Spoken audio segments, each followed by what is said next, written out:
तो कहानी शुरू 4 जून 1987 से होती है, जहाँ पर हम एक लड़के को देखते हैं। उसके अंदर एक शैतानी आत्मा आई हुई थी। वहाँ पर फादर, जिनका नाम गैब्रियल था, वो उस लड़के का इलाज कर रहे थे। वो आकर उस लड़के के अंदर आए हुए शैतान से पूछते हैं, तुम कौन हो? जिस पर वो कहता है कि मैं एक डीमन हूँ। फादर गैब्रियल उससे उसका नाम भी पूछते हैं, पर वो डीमन अपना नाम नहीं बताता। फादर कहते हैं कि इस लड़के का पीछा छोड़ दो, और पिक जो वो वहाँ पर लाए हुए थे कहते हैं कि अगर तुम सच में डीमन हो तो मुझे इसके अंदर जाकर दिखाओ। वो डीमन ऐसा ही करता है, उस लड़के के अंदर से निकलकर पिक के अंदर चला जाता है। ऐसा होते ही फादर गैब्रियल उस पिक को गोली मार देते हैं और डीमन भी भाग गया था और वो लड़का भी ठीक हो जाता है जिसके अंदर पहले डीमन था। यहाँ पर ये बात तो साफ थी कि फादर गैब्रियल बहुत ही माहिर प्रीस्ट थे। इसके बाद चर्च की काउंसिल में एक मीटिंग होती है जिसमें फादर गैब्रियल को बुलाया गया था। वहाँ पर सभी फादर गैब्रियल से पूछते हैं कि 4 जून को तुमने उस लड़के का एक्सॉर्सिज्म क्यों किया, उसके अंदर से डीमन को क्यों निकाला, जबकि तुमने किसी की इजाजत भी नहीं ली थी। ये सब उसी एक्सॉर्सिज्म की बात कर रहे थे जो हमने अभी कहानी के शुरू में देखा था। फादर सबसे कहते हैं वो दरअसल कोई एक्सॉर्सिज्म नहीं था, बल्कि उस लड़के को दिमागी बीमारी थी। वो ऐसा समझ रहा था कि उसके अंदर डीमन का असर है, पर ऐसा कुछ नहीं था। यहीं पर मीटिंग में एक फादर कहते हैं कि जरूरी नहीं हर इंसान के अंदर डीमन हो। हमारे पास जो भी केसेस आते हैं वो ज्यादातर दिमागी बीमारी के बारे में होते हैं। बस कुछ ही केस ऐसे होते हैं जिनमें हमें डीमंस का सामना करना पड़ता है। यहाँ पर फादर गैब्रियल उसकी बात सुनकर गुस्से में आ गए थे। वो कहते हैं तुम आखिर चाहते क्या हो? तुम यही चाहते हो कि मैं अपने ओहदे से हट जाऊं? वो कहते हैं इस तरह की बात करके तुम सभी फादर्स की पोजीशन को खत्म करना चाहते हो। तभी यहाँ पर एक फादर गैब्रियल के केस में मरी हुई एक लड़की का जिक्र करता है। गैब्रियल को इस बात पर और ज्यादा गुस्सा आ गया था। वो इस मीटिंग को छोड़कर चले जाते हैं। इसके बाद अगले सीन में हम एक लड़की जूलिया को देखते हैं जो अपने छोटे बेटे और बेटी के साथ अमेरिका से स्पेन आ रही थी। असल में 1 साल पहले जूलिया के हस्बैंड की मौत एक कार एक्सीडेंट में हो गई, जिसमें उसका छोटा बेटा भी उस वक्त अपने डैड के साथ था। जूलिया का बेटा हेनरी उस एक्सीडेंट में तो बच गया, मगर उसके हस्बैंड की मौत हो गई। उस वक्त से हेनरी ने बोलना बंद कर दिया था। वो बोलता ही नहीं था। अब क्योंकि इनका कमाई का कोई जरिया नहीं था, तो इसलिए जूलिया अपने हस्बैंड के खानदानी घर की मुरम्मत करवाकर उसे बेचने आई थी, ताकि उसे बेचकर इन्हें पैसे मिल जाएं। इसलिए कुछ दिन के लिए इन्हें यहीं पर रहना था। पर यहाँ पर जूलिया की बेटी को बिल्कुल अच्छा नहीं लगता, क्योंकि वो यहाँ पर रहना ही नहीं चाहती थी। अब जब जूलिया अपने घर में आई थी तो यहाँ पर इसकी मुलाकात एक फादर एस्क्यूबेल से होती है, जो कि इस घर का ख्याल रखा करते थे। वो उससे कहते हैं कि अगर कोई भी जरूरत हुई तो आप मुझे बुला सकती हैं। यहाँ पर जूलिया की बेटी चारों तरफ जब देख रही थी तो उसे दीवार पर एक सिंबल निशान नजर आता है, जो कि एक बड़े चर्च का था। तभी उस दीवार में दरार आने लगी थी, जिससे जूलिया की बेटी डर जाती है और वहाँ से चली गई थी। अब ऐसा ही निशान वहाँ पर इनके घर में जो वर्कर्स काम कर रहे थे उनमें से एक को नजर आता है। जब ये गौर करती है और दीवार के अंदर आग जलाकर देखने की कोशिश करते हैं तो वहाँ पर एक जोरदार धमाका होता है, क्योंकि वहाँ पर सल्फर गैस थी,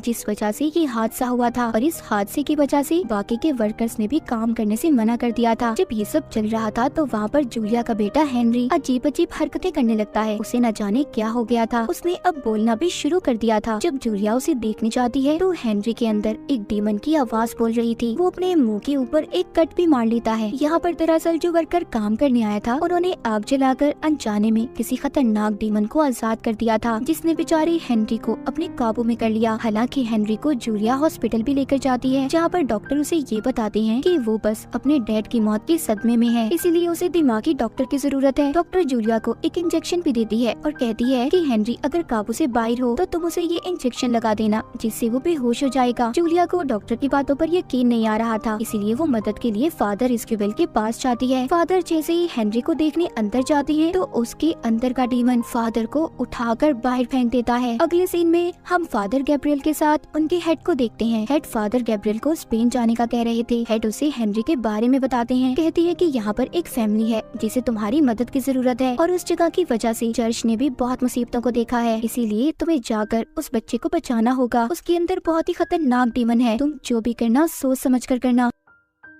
फादर गैब्रियल अब अपने हेड के कहने पर जूलिया के घर पर पहुंच जाते हैं, पर वो इस बात पर हैरान थे कि हेनरी के अंदर जो डीमन है उसने चर्च का क्या नुकसान किया था। फादर गैब्रियल अब जूलिया से कहते हैं कि मैं हेनरी को देखना चाहता हूँ। जब ये उसके पास जाते हैं तो हेनरी के अंदर का डीमन उन्हें देखकर हंसने लगता है और कहता है आ जाओ, मैंने तुम्हें यहाँ पर बुलाना था। फादर गैब्रियल तभी उसे एक निशान दिखाते हैं, जिससे हम हेनरी की आंखों में डीमन की आंखों को भी देख पा रहे थे। जब वो उससे उसका नाम पूछते हैं तो डीमन अपना नाम बताने से मना कर देता है। दरअसल यहाँ पर किसी भी डीमन का नाम पता चल जाए तो एक्सॉर्सिज्म जादू करना आसान हो जाता है, इससे जल्दी डीमन काबू में आ सकता था। यहाँ पर हेनरी के अंदर का डीमन डीमन गैब्रियल को डरपोक कायर बुलाता है। दरअसल गैब्रियल पहले आर्मी में था, पर एक जंग में वो लड़ाई से हट गया, मगर इस बात से गैब्रियल को कोई फर्क नहीं पड़ रहा था। तभी हेनरी अपने मुंह से एक मरा हुआ परिंदा निकालता है, जो देखकर गैब्रियल थोड़ा परेशान हो गई थी। वो बाहर आकर एस्क्यूबेल और जूलिया को बताते हैं कि हेनरी के अंदर कोई बहुत ही खतरनाक डीमन है, जो बहुत ज्यादा ताकतवर भी है। उसका एक्सॉर्सिज्म, उस पर जादू करना आसान नहीं है, और अगर हमने जल्दी कुछ न किया तो हेनरी की जान को भी खतरा हो सकता है। फादर गैब्रियल बताते हैं कि हेनरी को अपने डैड की मौत का सदमा था, जिसका फायदा डीमन ने उठाया, पर ये समझ नहीं आ रही थी कि डीमन हेनरी के अंदर आकर आखिर करना क्या चाहता था। उधर डीमन जूलिया की बेटी को भी डराता है। उसके मरे हुए डैड यानी कि जूलिया के हस्बैंड की आवाज में वो उससे फोन पर बात कर रहा था। यहाँ पर डीमन ने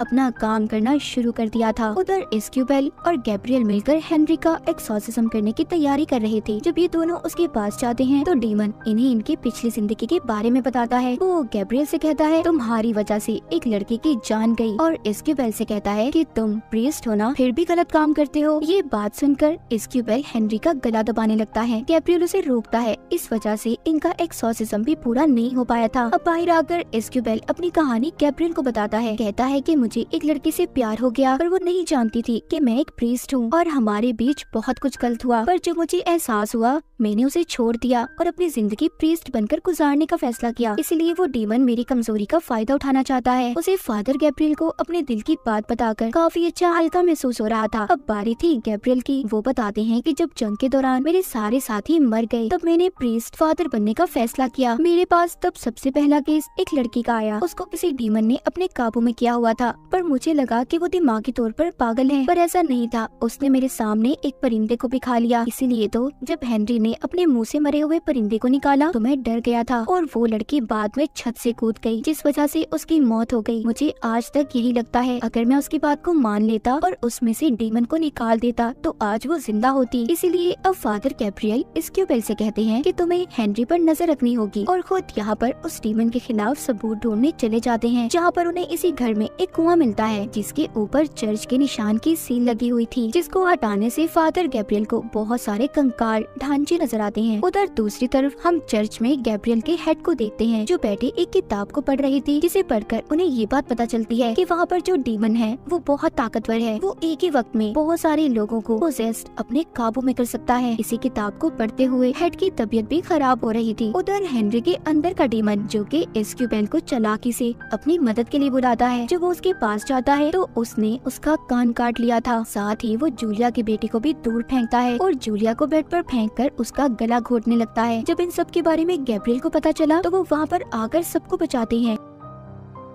अब वो एस्क्यूबेल को लेकर उसी जगह पर जाते हैं जहाँ पर उन्होंने कंकाल को देखा था। फादर गैब्रियल एस्क्यूबेल को बताते हैं कि जब जूइस क्रिश्चियन में बदले तो उस वक्त जिन्होंने इनकार किया, सजा के तौर पर उन्हें इस जगह पर बंद कर दिया गया था। अब ये दोनों अंदर जाते हैं, जहाँ पर इन्हें वैसा ही निशान वाला दरवाजा मिलता है, जैसा निशान पहले जूलिया की बेटी ने भी देखा था। जब वो उस दरवाजे को खोलते हैं तो अंदर जाने पर उन्हें बहुत से स्केलेटन्स कंकाल मिलते हैं, जिनमें से एक कंकाल एक पिंजरे में बंद था। उसके हाथ में अंगूठी थी, वो एक प्रीस्ट का कंकाल था। वहीं पर इन्हें एक और दरवाजा मिलता है, जिसकी चाबी इन्हें पिंजरे में बंद कंकाल के पास से मिली थी। वहाँ आगे जाकर इन्हें दुनिया के सबसे बड़े प्रीस्ट का कंकाल भी मिलता है। तो गैब्रियल यहाँ पर एस्क्यूबेल को बताते हैं कि यहाँ पर एक बहुत ही खतरनाक डीमन ने एक साथ बहुत से इंसानों को पोजेस्ट किया, जिनका एक्सॉर्सिज्म उस वक्त यहाँ पर किया जा रहा था, मगर वो शैतान डीमन किसी के काबू न आया, और उसी ने इन सब का ये हाल किया। जब सबको उस शैतान डीमन के बारे में पता चला तो इस जगह को ऐसे ही बंद कर दिया गया, और हेनरी के अंदर जो डीमन है वो भी यही लगता है। तो सोचो वो कितना खतरनाक होगा। मगर यहाँ पर अब वर्कर की गलती की वजह से वो दोबारा आजाद हो गया, पर वो डीमन हेनरी के अंदर सिर्फ इसलिए आया था ताकि वो फादर गैब्रियल के अंदर जाकर चर्च और गॉड के नाम पर उससे बुरे काम करवाए। इसलिए अब वो गैब्रियल के अंदर आना चाहता था। गैब्रियल यहीं पर एक किताब पढ़ता है, जिससे उसे पता चलता है कि दुनिया में हर जगह ऐसे ही खतरनाक डीमन पाए जाते हैं, जिनमें से ये डीमन भी एक ही है, जिसका नाम भी अब गैब्रियल को पता चल गया था। जब डीमन को ये बात पता चलती है कि फादर गैब्रियल को उसका नाम पता चल गया है, तो वो तो जैसे पागल सा हो गया था। इसीलिए वो अब हेनरी की बहन को भी पोजेस करने की कोशिश करता है। जब जूलिया अपनी बेटी को बचाने आती है तो वो उसकी बेटी को दूर फेंककर अब जूलिया को मारने की कोशिश कर रहा था। तभी जल्दी से जूलिया की बेटी उस इंजेक्शन को उठाकर हेनरी को लगा देती है, जो डॉक्टर ने दिया था, जिससे वो अब बेहोश हो गया था, और इस तरह जूलिया की जान बच जाती है। तभी ये लोग हेनरी को वहाँ पर बांध देते हैं और सभी प्रेयर करके उसका एक्सॉर्सिज्म करना शुरू करते हैं। अब यहाँ पर डीमन इन्हें अपनी असली ताकत दिखाता है। वो जूलिया की बेटी को पोसेस कर लेता है, जो देखते ही देखते छत की सीलिंग पर चढ़ गई थी। वो जूलिया को मारने की भी कोशिश करता है। डीमन गैब्रियल से कहता है कि अगर तुम मेरे सामने अपने घुटने टेक दोगे तो मैं सबकी जान को छोड़ दूंगा। गैब्रियल जब सबकी जान खतरे में देखता है तो वो डीमन की बात को मान गया था, जिससे वो डीमन सबकी जान को छोड़ देता है। इस बात का फायदा उठाकर इस्क्यूबेल जूलिया और उसके बच्चों को जल्दी से यहाँ से जाने का कहता है और खुद यहीं पर रुककर फादर गैब्रियल की मदद करने का फैसला करता है। अब डीमन हेनरी को छोड़कर फादर गैब्रियल के अंदर आ गया था। फादर खुद को फांसी लगाकर अपनी जान देना चाहते थे, क्योंकि वो जानते थे कि डीमन पता नहीं उससे क्या क्या गलत काम करवाएगा, पर डीमन ऐसा नहीं करने देता। गैब्रियल को खून की उल्टी आ रही थी, इसीलिए ये अब उसी एक्सॉर्सिज्म वाली जगह पर जाकर खुद को जलाकर मारने की कोशिश करते हैं। इसी बीच इस्क्यूबेल भी वहाँ पर पहुँच गया था, जो मंत्र पढ़कर एक्सॉर्सिज्म को शुरू करता है। पर तभी उधर डीमन उसके सामने उसी लड़की को ले आता है जिससे इस्क्यूबेल प्यार करता था। वो लड़की खून में नहाई हुई थी, वो उसे मारना शुरू कर देती है। उधर दूसरी तरफ गैब्रियल के सामने भी डीमन उसी लड़की को लाकर खड़ा कर देता है, जिसकी गैब्रियल की वजह से मौत हुई थी। इस्क्यूबेल यहाँ पर उस लड़की के सर पर जब क्रॉस का निशान रखता है, जिससे उसका जिस्म फट गया था, अभी गैब्रियल को भी देता है। इस तरह वो लड़की भी गैब्रियल से दूर हो गई थी, जिसके बाद दोनों इस्क्यूबेल और गैब्रियल मिलकर एक्सॉर्सिज्म को शुरू करते हैं और उस डीमन को उन्होंने हेल यानी कि नर्क में भेज दिया था। वहीं पर गैब्रियल की हेड की तबीयत भी ठीक हो गई थी। वो अब दोनों को बुलाकर शाबाशी देते हैं। तभी वहाँ पर एक और फादर आते हैं, जो बताते हैं कि अभी भी 199 जगह ऐसी हैं जहाँ पर ये शैतानी डीमन पाए जाते हैं। तुम्हें जाकर इन्हें खत्म करना होगा। और इसी के साथ ही कहानी यहीं पर खत्म हो जाती है।